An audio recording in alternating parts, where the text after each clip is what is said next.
Are you struggling to monitor the signal event queue depth in your Qt application? You are not alone. Many developers face this challenge, and today we're going to tackle it together.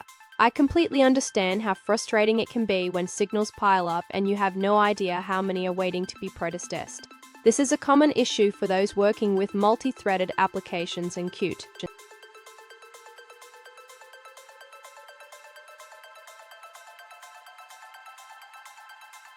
Let's dive into the specific question at hand. One user asked, how can I measure and monitor the workload for my receiving object in Qt? They are dealing with two objects in different threads, and they need to know how many signals are queued for processing. Sound familiar? Let's explore this together. So, what is the issue here in Qt? When signals are emitted from one thread to another, they are queued up for processing. However, there isn't a built-in way to directly check the size of this queue. Understanding this limitation is crucial for effective troubleshooting. And stick around. I have a work command that will help you monitor the signal queue effectively, and you won't want to miss it. To monitor the signal event queue depth in Qt, the user can start by implementing a custom signal slot mechanism. This involves creating a counter that tracks the number of signals emitted. Next, the user should modify the slot function to decrement the counter after processing each signal. This will help keep track of how many signals are currently being processed. Additionally, the user can create a method to retrieve the current count of the signal queue. This method can be called whenever the user needs to check the queue depth. Finally, the user can periodically log or display the queue depth using a timer. This will provide real-time feedback on the workload of the receiving object.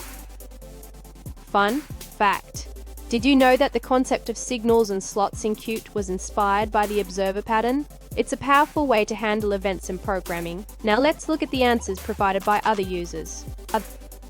An alternative approach to monitor the Qt signal event queue depth involves using the queue global posted events count function.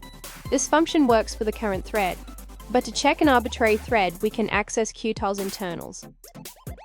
The user provides a code snippet to count posted events for a specific thread. If you prefer not to use private packaged, here is a more complex method that involves posting a high-priority event to the target object's event queue.